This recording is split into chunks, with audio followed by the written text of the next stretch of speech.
जय श्री राम। तारका राक्षसी के वध का प्रसंग सुनाने वाली हूँ। अगले दिन वे सरयू नदी के किनारे किनारे फिर आगे बढ़े। आगे बढ़ने पर सरयू और गंगा दो नदियों का संगम मिला। उस संगम के जल को प्रणाम कर तीनों आगे की ओर निकल गए। नदी पार करने के बाद अब उनके सामने एक भयावह घना जंगल था। जंगल से तरह तरह के पशु पंछी, शेर, हाथी, भालू व अन्य जीवों की आवाज़ें आ रही थीं। हिंसक पशुओं की आवाज़ों से जंगल गूंज रहा था। भयानक जंगल को देखकर राम ने मुनि विश्वामित्र से इस बारे में पूछा।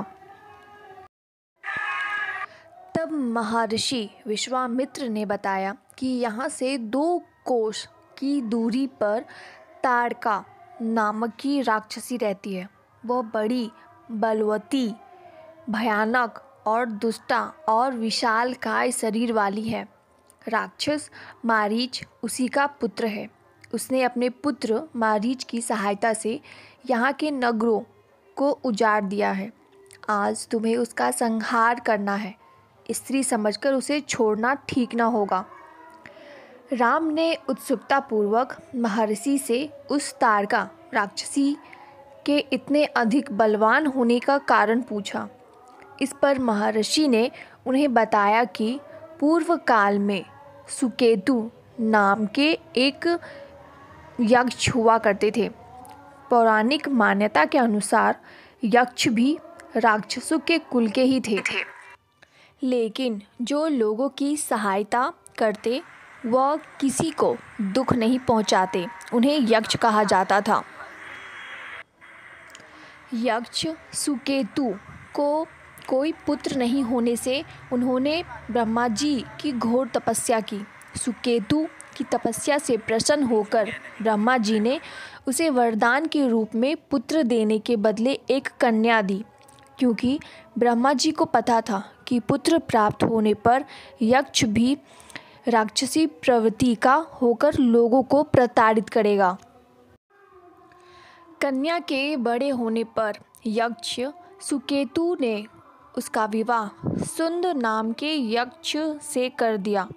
ब्रह्मा जी के वरदान के कारण ही बड़ी होने पर उस कन्या के शरीर में कई हाथियों के समान अपार बल आने लगा। लेकिन इस बल के कारण धीरे धीरे दोनों यक्ष राक्षसी प्रवृत्ति की ओर जाने लगे। कुछ समय बाद उन दोनों को मारीच नाम का एक पुत्र हुआ। दोनों यक्ष अब ऋषियों की पूजा अनुष्ठान में भी बाधा डालने लगे। एक बार दोनों ने महान ऋषि अगस्त्य के अनुष्ठान में बाधा डालने का प्रयास किया। इससे क्रोधित होकर अगस्त्य ऋषि ने श्राप देकर ताड़का के पति सुंद को मार दिया और उनके पुत्र मारीच को राक्षस बना दिया। महर्षि विश्वामित्र ने राम को राजधर्म की सीख देते हुए कहा कि हे राम, तुम इसे एक स्त्री समझकर इसे छोड़ मत देना। एक राजा का धर्म उसकी प्रजा की रक्षा करना है और उसके लिए यदि किसी स्त्री को भी मारना पड़े तो पीछे नहीं हटना चाहिए। तुम्हें किसी प्रकार की चिंता नहीं करनी चाहिए, क्योंकि ताड़का एक पापी प्राणी है। उसमें धर्म के प्रति थोड़ी भी आस्था नहीं है, अतः उसका वध करना आवश्यक कर्म है। इसलिए तुम मेरी आज्ञा से दया अथवा घृणा को त्याग कर इस राक्षसी को मार डालो। मुनि विश्वामित्र की बात सुनकर राम ने उत्तर दिया, गुरुदेव, मैं आपकी आज्ञा का निश्चित ही पालन करूँगा। यह कहकर उन्होंने अपने धनुष की डोरी जोर से खींचकर छोड़ दी। राम के धनुष की टंकार से चारों दिशाएं गूंज उठी। उस भयानक जंगल में एकाएक हलचल मच गई। महाराक्षसी ताड़का भी उसे सुनकर एक बार घबरा गई और फिर गरजती हुई दौड़ी।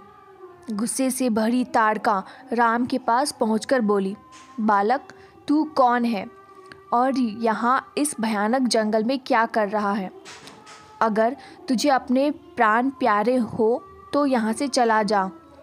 वरना मैं तुझे और तेरे साथियों को कच्चा चबा जाऊंगी। राम ताड़का का भयानक रूप देखकर बिल्कुल भी डरे नहीं और कहा, हे दुष्ट राक्षसी, तुम यहाँ जंगल में तप कर रहे ऋषियों की पूजा में बाधा डालना छोड़कर यहाँ से भाग जाओ। यही तुम्हारे लिए सही होगा, नहीं तो आज मेरे हाथों तुम्हारा नाश निश्चित है। राम के निडर बोल सुनकर ताड़का और भी गुस्से में आ गई और राम लक्ष्मण को अपने माया जाल में फंसाने के लिए धूल मिट्टी के बड़े बड़े बादल उड़ाने लगी और पत्थरों की बरसात करने लगी। राम ने अपनी धनुष विद्या और पराक्रम का परिचय देते हुए शब्दभेदी बाण, जो शत्रु की आवाज़ सुनकर वार करता है, चलाकर ताड़का को घायल कर दिया। घायल राक्षसी ताड़का और भी गुस्से में आ गई और अपने विशालकाय शरीर की बड़ी बाहें फैलाकर राम पर झपटी।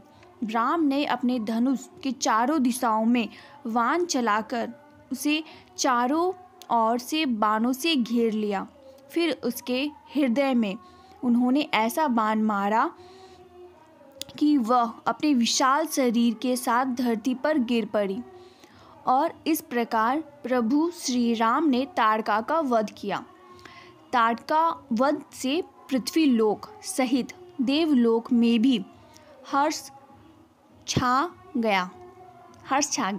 देवताओं ने आकाश में राम लक्ष्मण का जय घोष किया और फूलों की वर्षा से उनका अभिनंदन किया। इधर महर्षि विश्वामित्र भी राम के पराक्रम और युद्ध कौशल से अभिभूत हो गए और उन्होंने राम को आशीर्वाद दिया।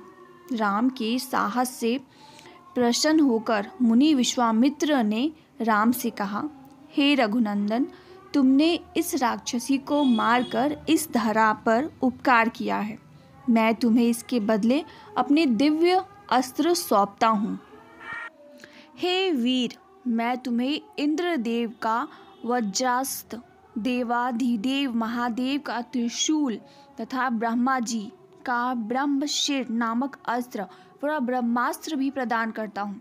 इसके साथ ही सभी लोगों पर विजय और किसी भी देवता, राक्षस, गंधर्व अथवा यक्ष को पराजित करने के लिए दिव्य दंड चक्र, धर्म चक्र, काल चक्र, विष्णु चक्र सहित अन्य दिव्य अस्त्र प्रदान करता हूँ।